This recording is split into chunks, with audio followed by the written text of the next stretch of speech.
একটা টাইমের পর মেয়েরা বাবা মার কাছে বেশি হয়ে যায়। যতই বাবা মা আমাদের অনেক ভালোবাসে মানুষ করুক এ করুক, কিন্তু একটা টাইমের পর না সেই মেয়েরাও বাবা মার কাছে বেশি হয়ে যায়। আর ভাই ভাবির কথা তো বললামই না, তাদের নজরে মানে আমরা যে কেমন।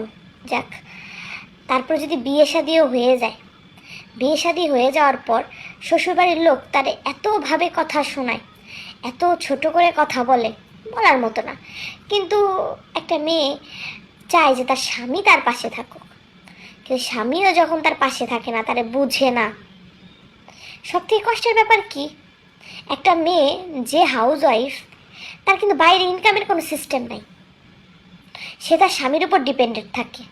তার স্বামীর কাছে যদি একটা দুইটা টাকা বা কোনো কিছু তার দরকারে চাইলে সে কখনো সেটা পায় না, তার এক্সট্রা কথা শুনতে হয়, কৈফিয়ত দিতে হয়। এটা পেইন, সব মেয়ের জন্য পেইন।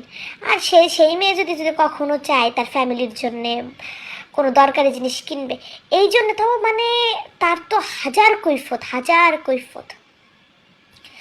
কৈফিয়ত দিতে হয়।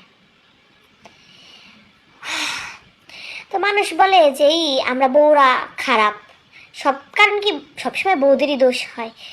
সব কিছুতে বলে যে তোমরা সহ্য করো, তোমাদেরই তো সব কিছু হবে। আরে ভাই, সব কিছু দিয়ে মানুষ কী করবে? যদি মানুষের জীবনে অশান্তি থাকে, শান্তিই না থাকে, তাহলে মানুষ সব কিছু দিয়ে কী করবে?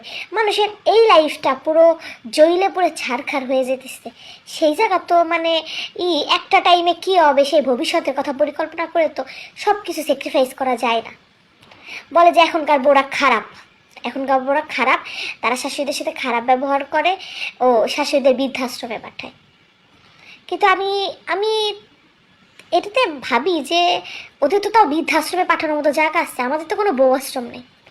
আমাদের বাসা থেকে বের করে দিলে বা আমরা রাগ করে বাসা থেকে বের হয়ে গেলে আমাদের যাওয়ার মতো কোনো জায়গা নেই। মানে আমাদের বাসা থেকে বেরোলে তুমি বলবা যে বাপের বাড়ি যাবো, ইম্পসিবল। ওইখানে হাজার কথার উত্তর দিতে হবে আমার। মানে আমাদের যদি শ্বশুরবাড়ি থেকে আমরা বেরোই যাই, তাহলে আমাদের মৃত্যু ছাড়া কোনো পথই নেই।